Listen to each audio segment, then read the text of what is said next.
when you read the Gospels, you find that there are many fragments missing. And oftentimes you're at the mercy of a translator.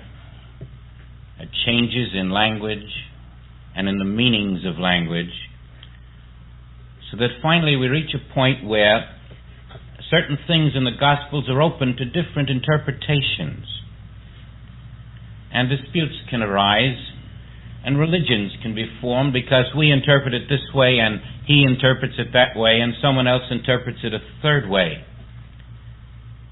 And throughout the centuries, whenever politics gets into religion and the state and religion become one and the same, you find a prevailing sense of rightness that wants to protect its own status.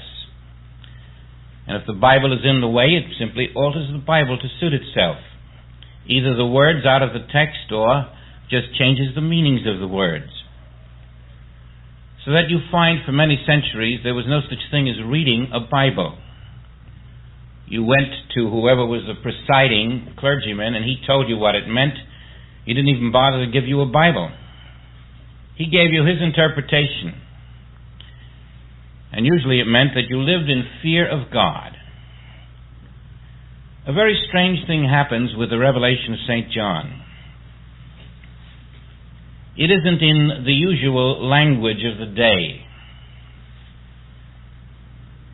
There's really no point in altering the words of the revelation of St. John because nobody understands it anyway. And so you'll find that of all of the New Testament, the one which you can depend on to have come down through the years unaltered, in its original form, as closely as is humanly possible, is the Revelation. It was so far beyond the belief even of the clergy that they saw nothing in it that challenged them. And as a result, we fortunately have a document which brings us the pure truth of the Father, not subject to human will, to human discretion, to human politics, to human ignorance. It is as it was. And it reveals 7 steps. 7 steps that take us from man of earth to Son of God. But it does more than reveal the 7 steps that take us to Son of God. Those same 7 steps are 7 veils lifted up to reveal that the one who started out on the 7 steps was the Son of God at the beginning of the journey. Now you see, you can take the 4 Gospels and deny that Jesus was teaching the divinity of man. You can do as religion has done. You can teach that there is a mortal man out here and that he, through worshiping God on God's terms, will ultimately be received in a place called heaven. And there given his divinity as a reward for having lived a good, moral, human, mortal life. You can do that with the 4 Gospels and get away with it. It isn't true, but you can get away with it, and religion has. But when you come to the revelation of St. John, you discover that you no longer can get away with it. The revelation is that there is no mortal man. There never was. You can never be a mortal being. You can live under the belief that you are. Now, if we were discussing the 4 Gospels or the epistles, we might not seek to stand at the highest possible level of being at first. But now, you see, we're in the Supreme Court. And after the Supreme Court, there's no place else to go. So we must face the hard truth now. The truth is that Jesus discovered something that no religion in the world is willing to teach, let alone to believe. And that is that you are divine now. It shouldn't be difficult to accept, considering the fact that we are to call no man our Father except God. And so we proceed then with the understanding that divinity is your name. You can go deeper and say, therefore I am the Christ, but we let that go for a moment. Divinity is your name. And the 7 steps to illumination are the ways in which you reach the point where you can accept divinity as your name and demonstrate it. In each of the 7 steps, you are released from another veil of hypnotism which currently blocks your acceptance of your own identity, so that you can stand revealed as I am. You might see it this way. Pretend for a moment that your name is Pilate, and before you stands a man who describes himself as one who has come to bear witness to the truth. To you he's a thorn in the side. You have no personal animosities toward him, but he's making your life difficult. And he says to you a strange thing. Pilate, he says, and he looks right at you, the representative of the entire Roman Empire, and he says, Pilate, thou couldst have no power over me. Now let's bring that translation up to date, to the 21st century, if you will. Let him say to Pilate what he was really saying, without a veil. And it would go something like this: Pilate, you think you're looking at a person, but you're not. You're looking at the divine self. You think you're looking at a physical man, but you're not. You're looking at the light of God. I am the light of God, the Christ standing before you, Pilate. I am not in a mortal form. I am not in a physical form. I am not in a physical structure. I am not in matter, but to your vision I appear to be. And all you can do is crucify your concept of me. You will think you have put me on a cross.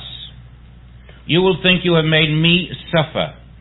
You will think you will then bury me in a tomb, but you will not, because there is no me here in the nature of your vision of me. All that is standing before you is the invisible Son of God, seen through the glass darkly of your human vision. You are making an image of me which you call Jesus. You are doing it with your sense perception. And I tell you, that image you are making of me is not standing in front of you, it is in your mind. You are looking at your thought and calling it Jesus. But your thought, with the physical image that you are conceiving of me, is only in your mind, not external to you. That would bring it up to date, because that's what he was saying when he said, Pilate, thou couldst have no power over me. Now what he was saying to Pilate in modern language is what we are to learn to say to this world. You are looking at the divine Son of the Father. You are seeing a mortal physical image, but both of them can't be there. One is. And there I make or break my demonstration of reality. I am either that divine, invisible Son standing here before you, or I am the mortal image that you see and believe is here. Oftentimes you've heard Joel say, nobody has ever seen me. Oh, they've seen Joel. They've seen the form. And often you've heard him say, nobody's ever seen you. They've seen your form, but they've never seen you. And then you have heard him say, if you can see it, taste it, touch it, smell it, feel it, hear it, it isn't. And we've all said, yes, that's wonderful. That's a beautiful mystical thought. I accept that. I even wish I understood it. Now we're going to accept it and accept the consequence of accepting it. Namely, that what you see not only isn't there, what you touch isn't there, what you feel, hear, smell, taste isn't there, it isn't anywhere. It is your concept. And it just happens that your concept and everyone else's concept looks exactly the same. Now then, the 7 steps to illumination are to break the hypnosis of our concepts. The concepts as binding us within our own thought patterns. Now just quickly, review to yourself that God being all, there must be divinity standing where you are. Nobody sees that divinity, not even you. But if divinity is not where you are, then certainly God is not all. Now this is the major hypnosis that has confronted the human race.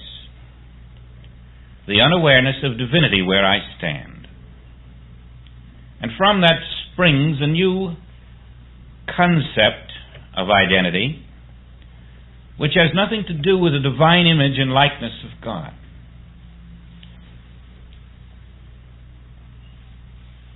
That new concept is a human image.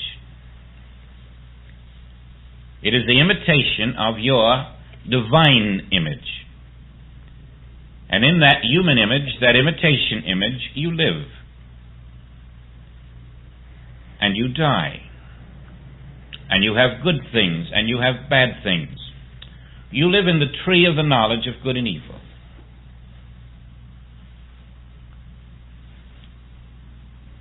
When John was in high illumination, freed from the personal ego, able to perceive through the soul, he received a message that did not happen 2,000 years ago. The letter to the first church in this prologue, is happening right now in a conversation between God the Father and God the Father within you. That is a permanent dispensation. If you were in the consciousness of John, you would tune into it right now and you would hear it as John did. It is a now message. Now the Father is speaking to the first church in your consciousness. Now the Father is speaking to the Christ in you. And John, through his capacity to live in the perception of the soul, was able to tune in on this conversation between the infinite Father and the individual Father. So that, as it were, he was like the FBI, you might say.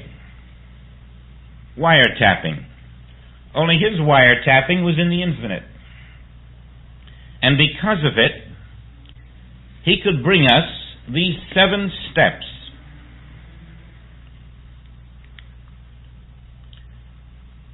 Each step is the guidance which your soul receives from the infinite Father. as Christ in you is unveiled as your present identity. We're moving toward the realization of our present identity. Not the attainment of that identity, but the realization that it is so. Spread the good news, the gospel. And what was that good news? Go forth and raise the dead, those who are dead to their divinity, those who are unaware that where they stand, the Spirit of God alone stands. Heal the sick, those who are sick because they are unaware that in divinity there is no sickness. Feed the hungry, those who seek the ultimate truth and do not know that they are already the ultimate truth. The good news is that divinity is the name of man. Not human, divinity. And the veil that separates us from that realization is the entire purpose of all that will be revealed to us in every word, thought, and deed that comes through John's inner perception. Now are we the sons of God, and we must elevate ourselves in our capacities of perception in order to attain that realization. While you're crossing on the bridge of faith, you are also developing capacities to lift you above your thought. Now you can see quickly how far away you are from divine thought. Ask yourself if you have a will. There's hardly one of us who doesn't have a will of our own. We're not putty. We definitely have a will. We definitely have an ego. In some the will is strong, in some it's weak, but it's there. In some the ego is strong, in others it's weak, but it's there. In fact, our entire consciousness of self is built around this false ego, this me ego. Here I am. I'm in this world. And now I've got to figure out how to survive and how to succeed, how to be happy.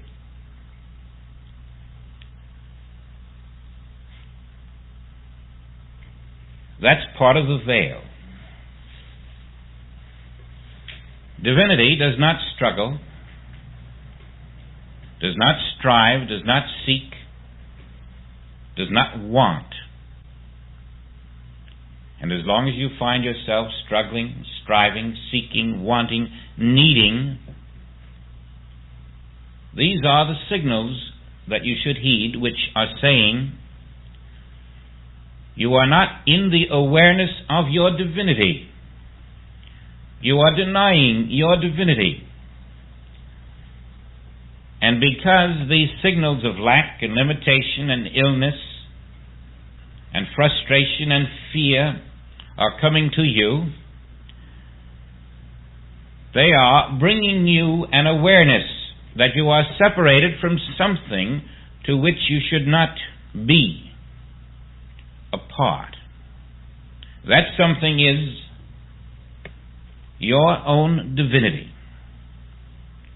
The very nature of your being lacking in your consciousness, you wander off, straying into a second consciousness, a false sense of being. And now each veil must be lifted to enable you to sit still, to relax, to accept.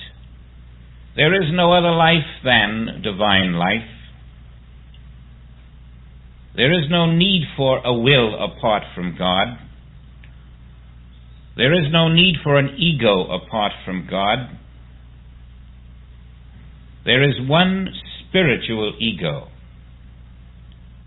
And that ego is the only ego under which I can live. There is one divine will, and that will is the will under which I must pursue every day. I must awaken to that will of the Father within me. I must find the tree of life. I must get back to that one source.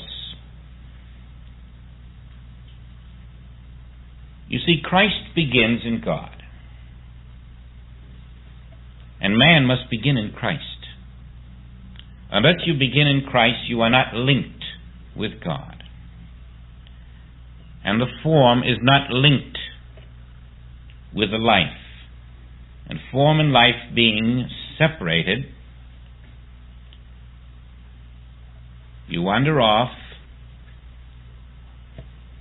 and ultimately there must come a day of reckoning when the signals begin and karmic law begins to bring forth the balance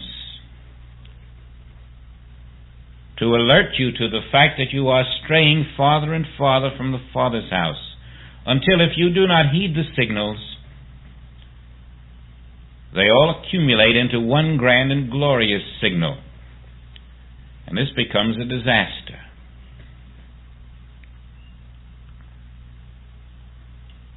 Now we're asked to look at the tree and to see that there is one mind governing that tree, not many. There may be 5,000 or 50,000 leaves, but there are not 50,000 minds.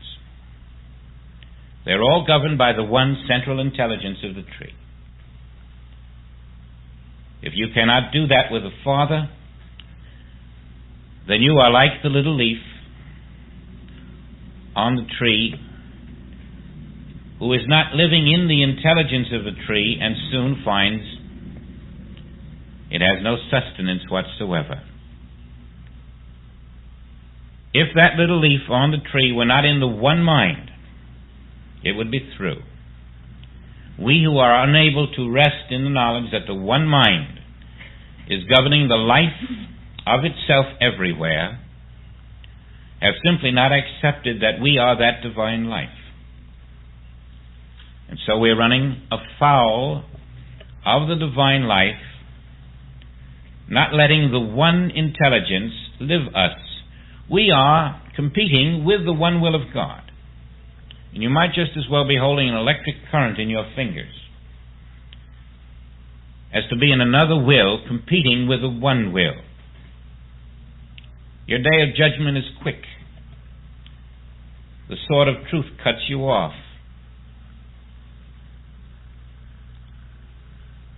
The one will must be found in the Father within.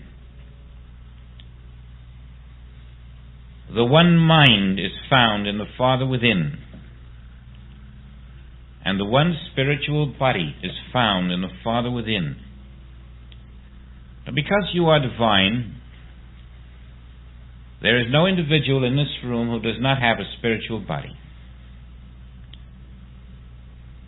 There is no one here who can say, I do not have a spiritual body, and be speaking the truth at the same time. God the Father says, be ye perfect as your Father. And there is no perfection in a human form. There is no continuity in a human form. There is no divine law in a human form. And there is no divine substance in a human form. If we have experienced a sequence of setbacks, it is only because we have accepted a human form and a human identity, a mortal life. And there is none. There never has been a mortal life. There never has been a human identity. There is the false sense of human identity. And because you are interested in divine law supporting you, You must learn to see that divine law can only support divine life. You must accept divine life as your life in order to be supported by divine law.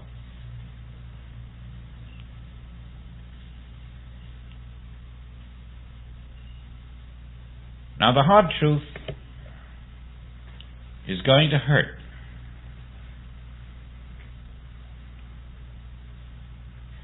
Because it is the straightest and most narrow way imaginable.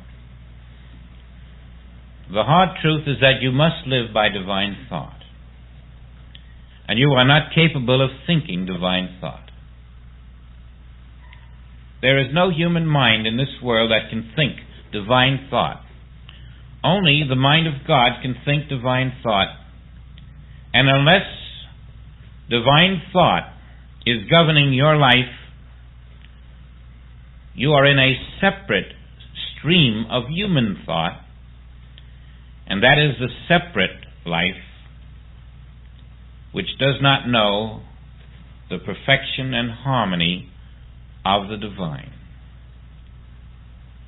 You must surrender your thought to the divine. There must be a place where divine thought and your thought are one and the same.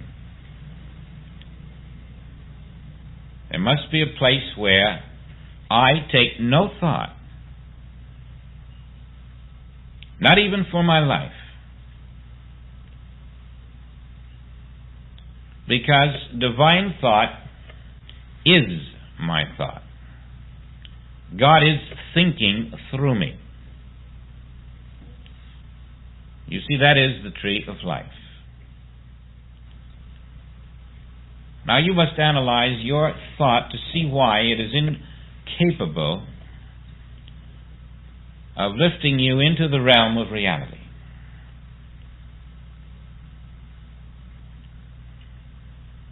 There'll be 1 million people dying around this world of cancer this year. And there'll be many, many more other diseases claiming many lives. You and I, we see these things and we say to ourselves, why doesn't God?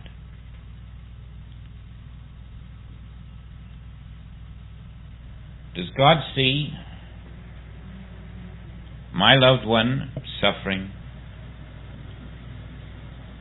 Does God see my friend, an amputee returning from Vietnam? Does God see the human blood that is being shed into this earth? Does God see the suffering and torture that goes on in hospitals? I see it. Why doesn't God? Medical world sees it. Why doesn't God? The psychiatric world sees it. Why doesn't God? Why does the human race see what God doesn't seem to see? Because we're seeing our thought. God isn't seeing it because there is no evil in divine thought.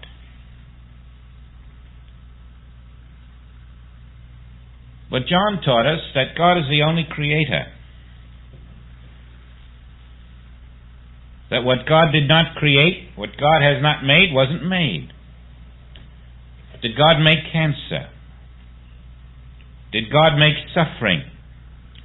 Did God make any disease that you know of? Then who made it? If God didn't make these things from which people suffer, who made these things? Thought made these things.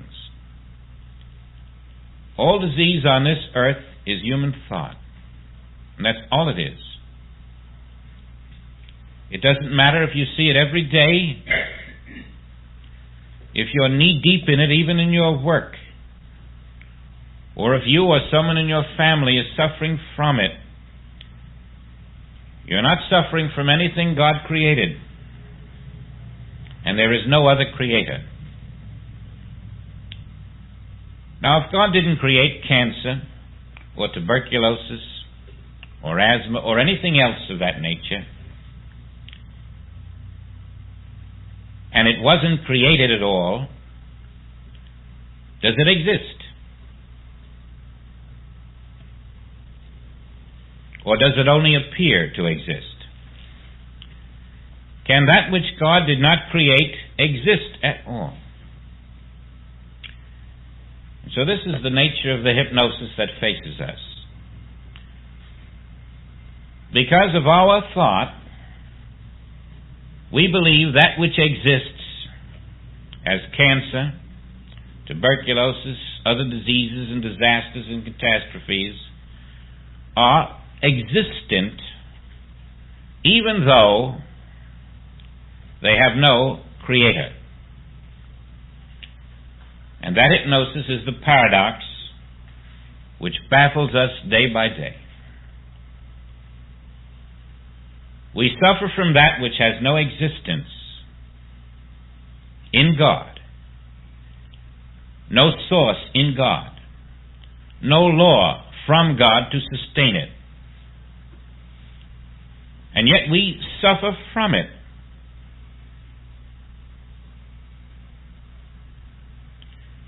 And so take a letter, John, to the church at Ephesus, because we must get to the bottom of this human hypnosis. We must lift the veil and unveil the Christ.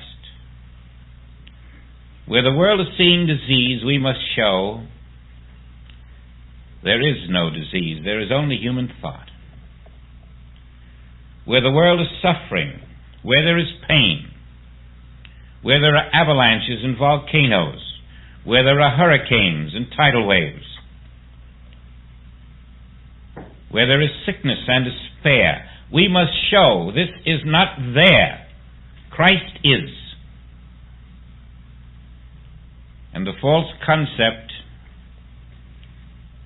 of disease and pain and suffering never exists outside of human thought. Let us teach those who dwell in the sense of mortality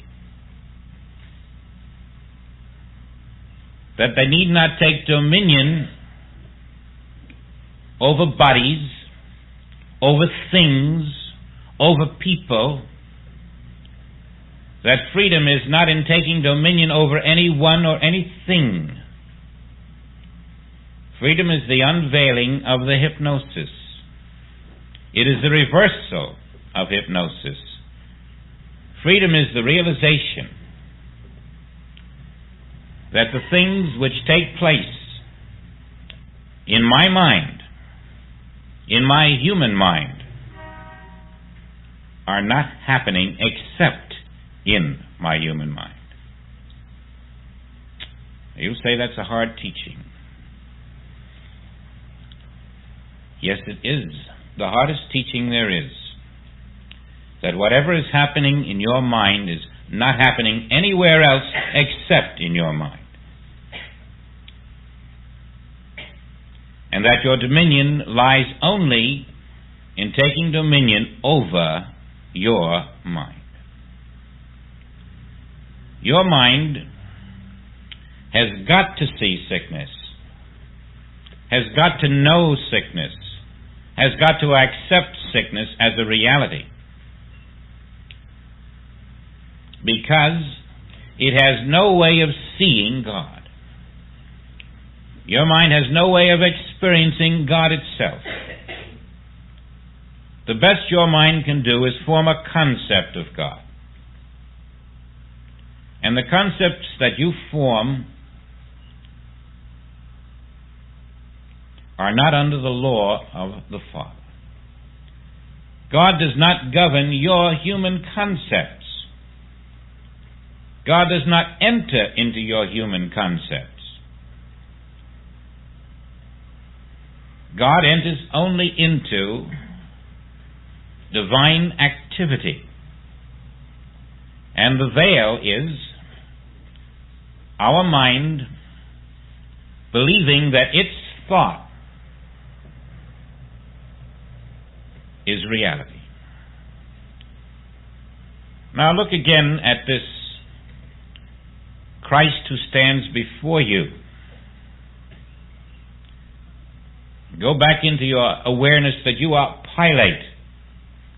And look at him and say to yourself, what do I see there except my own thought? Is there a person in this world that really stands before me, or is it my own thought about what I am calling a person? If Christ is standing there, where is the person? If spirit is before you, where is the material form you see? Is it out there, or is it in your thought?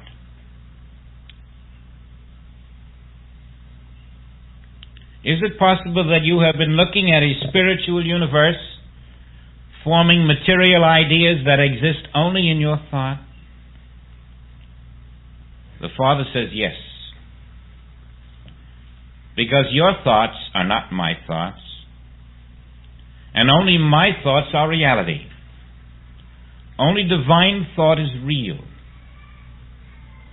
Human thought is an imitation about divine thought. Where divine thought stands, that divine thought says, thou couldst have no power over me. Where mortal thought stands, you can have all the power you want over that mortal thought. But wherever divine thought is realized, where divinity is accepted in consciousness, a strange thing happens. You remember the story Joel told about his friend in Germany, high up in the finance division of Hitler's little group. And one day Hitler was told that this man was a Jew lover. He called him aside. He said, I understand you are associating with Jews. It isn't very good for us. Now he says, I want you to kill.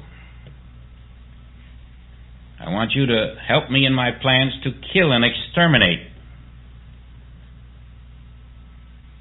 those who are in our way. And as impossible as it would be normally to say no to Hitler, this man, according to Joel, said, well, you can do all that you want to, but you can't get me to kill for you. He was saying to Pilate, thou hast no power over me. And strangely, the man wasn't killed. Instead, he was given a pension. He was told to go to another country until the war was over, and they would send him his $20,000 every year. Why didn't they kill him? That wasn't at all like Mr. Hitler. And the reason was, he knew who he was. And he knew who Hitler was. And this will shock you. He knew that Hitler was only a concept. He knew that whatever human thought is, exists only where human thought is and not outside of it. He knew that he was looking at his own thought, and its name was Hitler.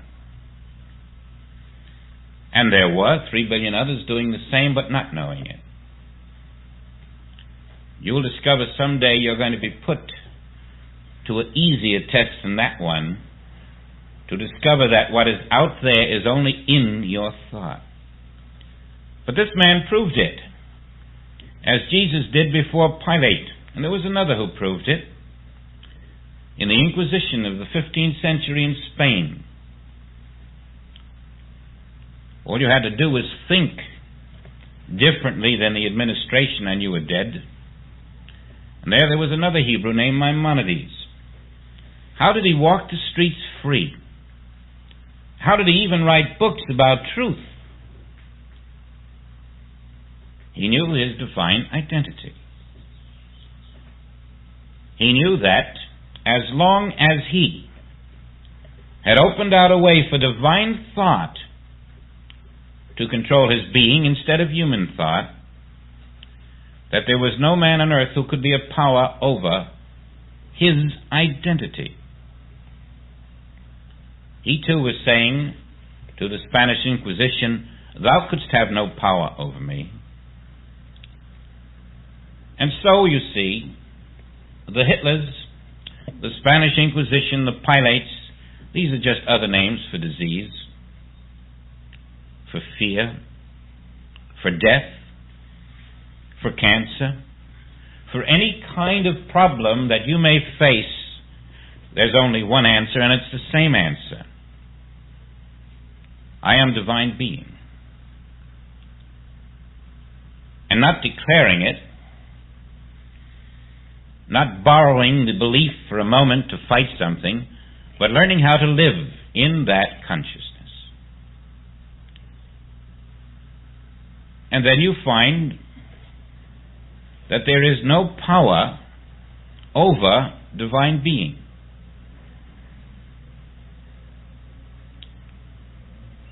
There is no earthly power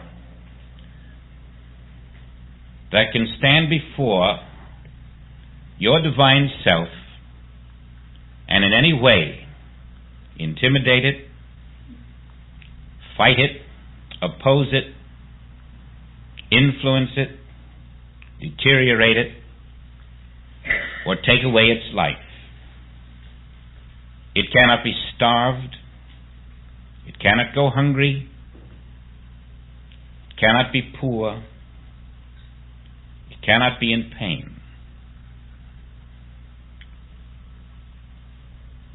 In this awareness of your divine life, all that is not divine remains outside your thought and does not enter your consciousness to defile it. It's like taking off a garment. You simply peel off that which is not yourself in your consciousness by knowing that which you are. And then all that is not what you are isn't you. Don't be too concerned if the idea seems too difficult to accept in a moment, because we're going to have 7 steps.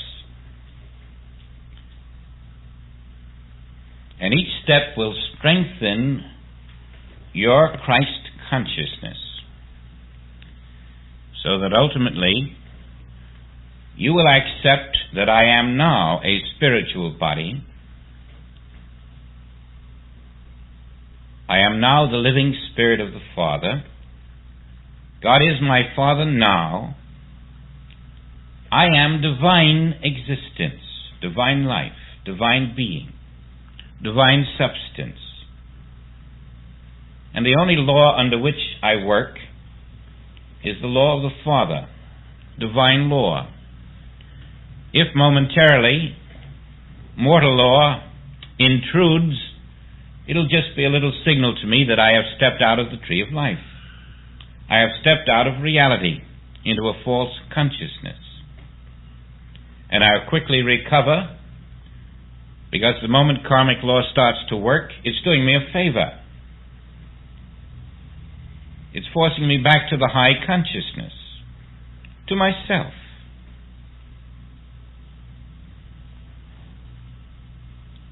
And there you will rest until, in the knowledge of divinity, all that says you are not is simply the tempter trying to persuade you that God is not all, that God is not present, that the power of divinity is not flowing through your substance. And you will recognize all of these temptations are nothing more than your human thought. Your human thought becomes the tempter. If you accept that human thought, you walk arm in arm with a false sense of self. Now there will be a day when you will stand before these pilates, and you will look out, and you will say to the disease, to the pain, to the lack, to the limitation, to any problem, whether they come in an army or singly. I am divine life, and I will rest on that.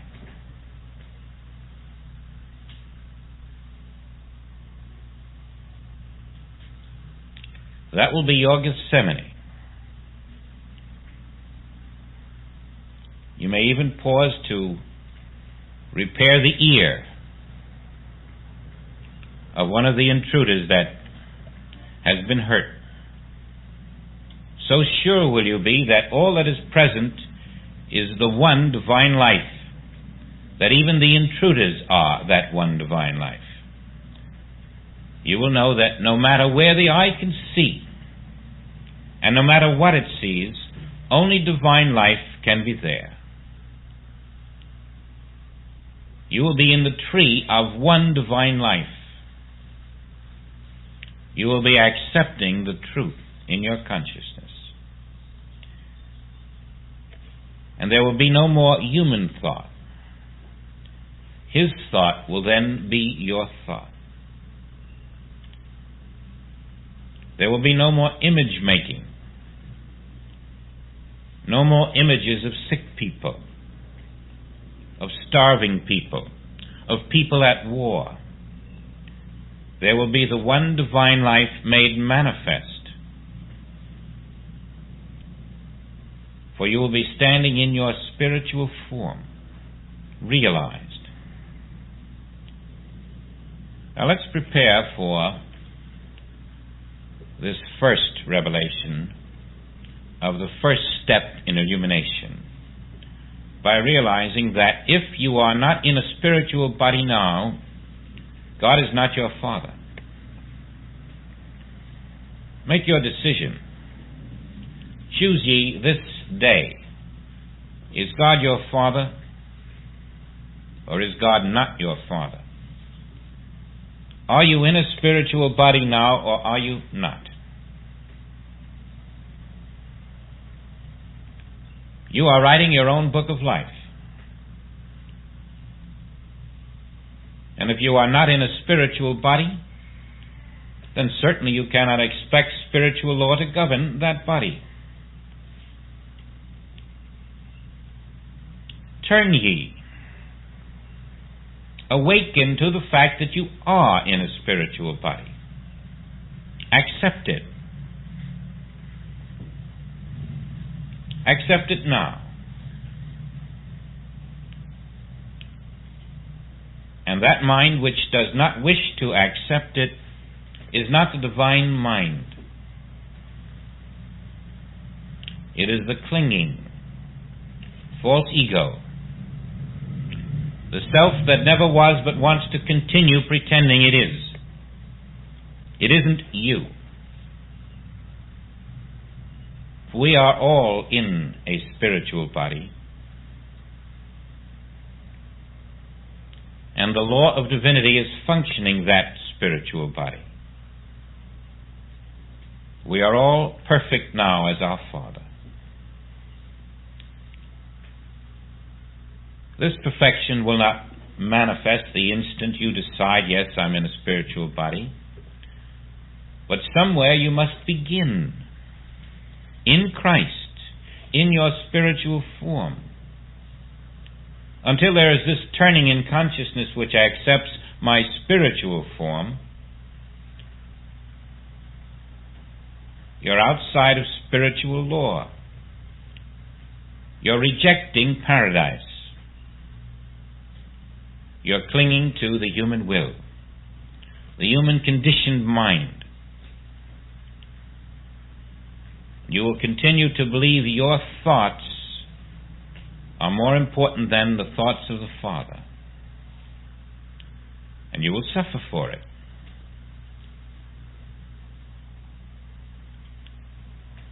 This surrender of my thought, my belief, my concept, my sense of things, my will, my ego, my human life, my human body, my human self.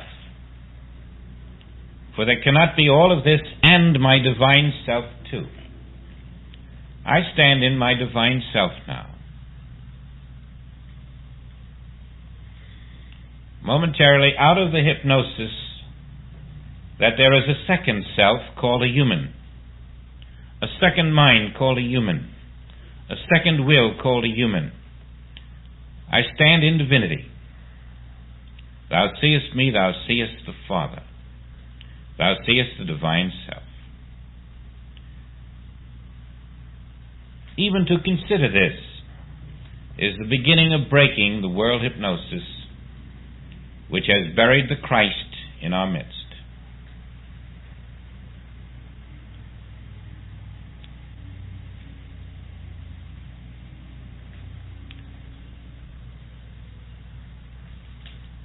My spiritual body is the only body I have. It can never be sick, it can never age, it can never die. It was never born. It is a continuous expression of the Father. I am always that spiritual body. There is no physical power in this entire universe to prevent my being that spiritual body unto eternity.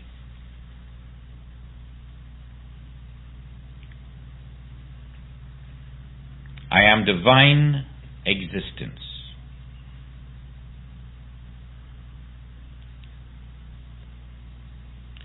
Wherever the human mind sees human existence, it is looking only at its own concept, which it has placed higher than the word of the Father. That hypnosis I am learning to break. The Father's word is my authority, not my concepts.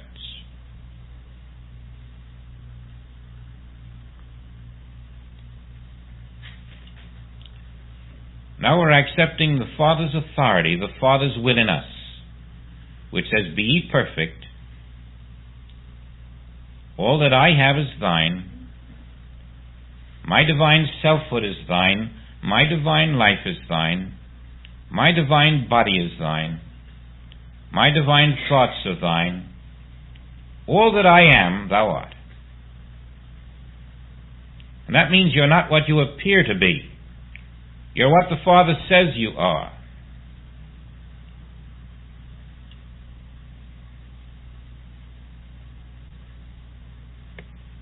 To learn to accept what the Father says we are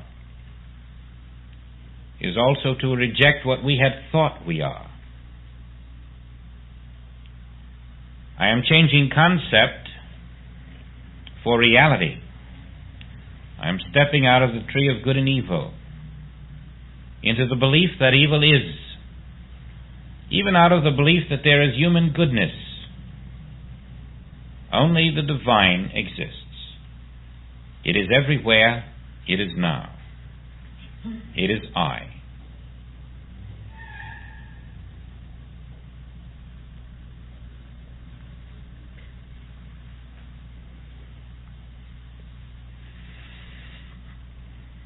This is what the Gospels have taught us, but we have not listened. This is what Joel has taught us, and we have listened. And now the word is coming from John to reveal divinity on earth, where you stand as your being. Every word, deed, thought, or act which denies your divinity is a form of adultery, an adulteration of the Word, an infidelity to the Christ of your own being, a denial of yourself. And it is the way of the world.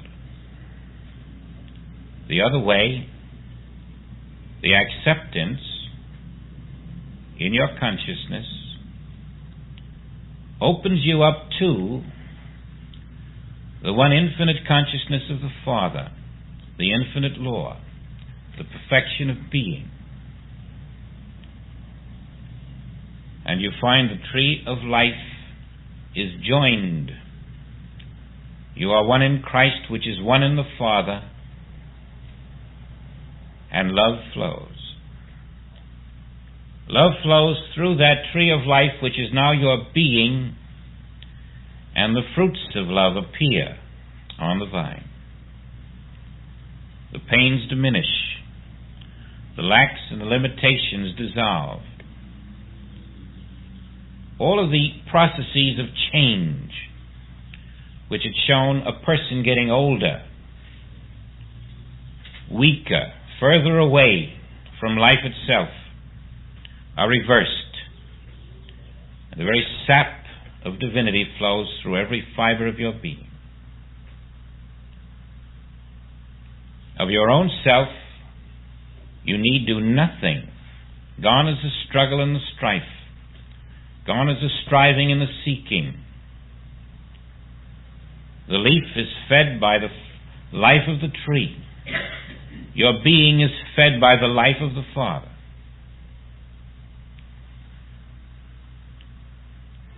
All that you need is provided in a continuous abundance, because all that I have is thine. We are one tree, not two, not 10, not 500. We are one mind. We are one body. We are one being. We are no longer separate selves wandering off in separate wills in a sense of apartness from the Infinite One. You never saw a sick sunbeam, or a dying sunbeam, or an unhealthy sunbeam, because there's one sun. You will never see a sick child of the divine, because there's one life. You merely have to accept it.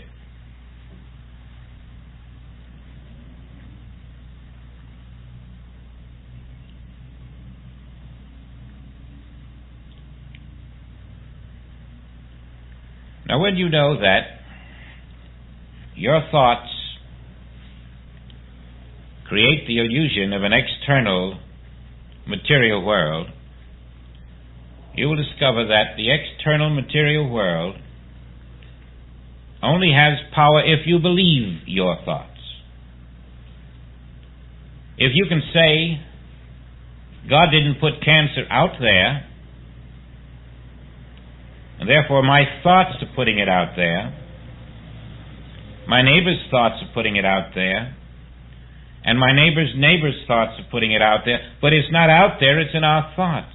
God is out there, and nothing but God is out there. Only divine life is there. Only divine form is there.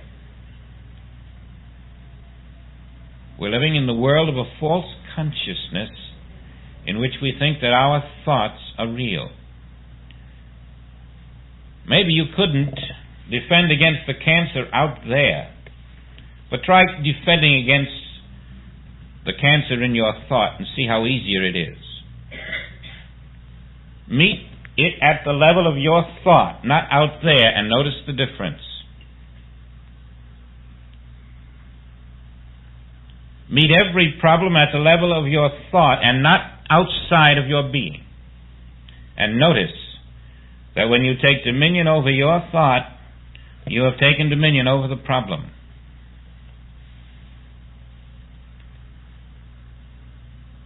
That doesn't mean that you look at something and deny that it's there and try to think positively. It means that in your dominion over your thought, you accept that only God is present. Only divine substance is present. Only divine being is present. And that's your first stoppage of the onslaught of the problem. Now look at your own thought, because it is pilate, and tell it has no power over you. To your own thought you can say, thou hast no power over me. You're not divine thought, you're human thought. I have found the traitor in my midst. This is not my thought. This is thought superimposed into me, against my will, against my knowledge. This is world thought impersonating my thought. It's saying cancer, disease, problems. I meet it right there at that thought level. And now as you watch your own thought, without fear, without love, without hate, developing the capacity to look at your own concepts without reaction, and to recognize that all you've got there is a concept called pain, or lack, or limitation, and it cannot be because God is all. Now, Father, that's as far as I can go. All I can do is stop the belief in the concept. I cannot reveal the reality, Father, but you can. I can merely look at that which is not and know it is not. And that which is, Father, I can only accept from you direct. So now I have done my part. I am not untrue to the Father. I am not adulterating. I am standing fast, but now I must wait upon the Lord. Show me, Father. You reveal. You judge this. Your judgment will be righteous. Mine was concept. And this is a great standing still in the face of the problem, with the knowledge that when divine thought enters my being, instead of a problem externalizing, appearing to be there, divine thought will externalize. And that externalization of divine thought will be the thought in me from the Father, manifesting in what the world calls out there as the end of the problem. Now, how will I get that divine thought to flow in me? Don't set up the competition of human thought. Take no thought. Watch, behold, look, listen. Meek unto the Father. Create that inner vacuum until divine thought comes into this vacuum of no thought, and then the magical transmutation of divine thought becomes the outer manifestation. Now this should be very clear to you, that there is no problem in your life but one, and that is human thought. In human thought, every concept you have feeds like a parasite. The substance of all of our concepts is human thought. But when divine thought comes in, there are no concepts, because divine thought doesn't have concepts. Divine thought speaks with tongues. Divine thought manifests itself.